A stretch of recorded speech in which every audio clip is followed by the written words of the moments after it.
ಬಾಲಗಂಗಾಧರ ಮಹಾಸ್ವಾಮೀಜಿಯವರ ಪುತ್ಥಳಿಗೆ ಪುಷ್ಪಾರ್ಚನೆ ಮತ್ತು ಪೂಜೆ ಸಲ್ಲಿಸುವ ಮೂಲಕ ವಿಶೇಷವಾಗಿ ಆಚರಣೆ ಮಾಡಿದ್ದೀವಿ.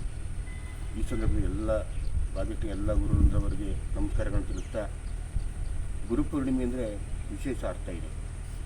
ನಮ್ಮ ಹಿಂದೂ ಧಾರ್ಮಿಕ ಸನಾತನ ಧರ್ಮದಲ್ಲಿ ಗುರುಗಳಂದರೆ ಅಕ್ಷರ ಕಲಿಸ್ಕೊಟ್ಟಿರೋರು, ಬೇರೆ ಯಾವುದೇ ವೃತ್ತಿ ನಮಗೆ ಕಲಿಸ್ಕೊಟ್ಟಿರೋರು ಗುರುಗಳೇ.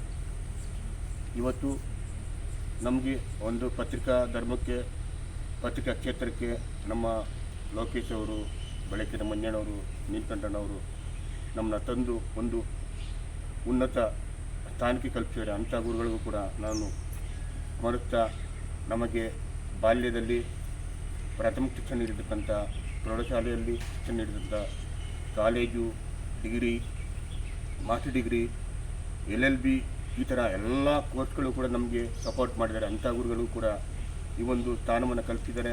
ಅಂಥ ಗುರುಗಳು ಈಗಲೂ ಕೂಡ ನಾವು ಅವ್ರಿಗೆ ಗೌರವ ಕೊಡ್ತೀವಿ. ಇಂದಿನ ಮಕ್ಕಳು ಶಿಕ್ಷಕರಿಗೆ ಅಷ್ಟು ಗೌರವ ಕೊಡ್ತಿಲ್ಲ.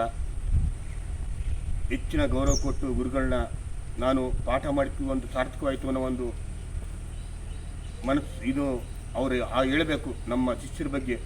ಅಂಥ ಒಂದು ಗೌರವವನ್ನು ಗುರು ಹಿರಿಯರು ಕೊಡಬೇಕು, ತಂದೆ ತಾಯಿಗಳು ಕೊಡಬೇಕು.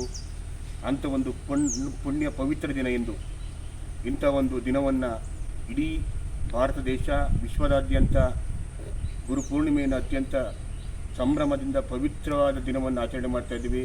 ಇಂಥ ಒಂದು ದಿನಕ್ಕೆ ಸಾಕ್ಷಿಯಾದಂಥ ನಾವೆಲ್ಲರೂ ಈ ಒಂದು ಬಾಲಗಂಗಾಧರ ಸ್ವಾಮೀಜಿಗಳ ಸನ್ನಿಧಿನಲ್ಲಿ ಈ ಒಂದು ಪವಿತ್ರ ದಿನವನ್ನು ಆಚರಣೆ ಮಾಡ್ತಾ ನನಗಂತೂ ಸಂತೋಷ ತಂದಿದೆ.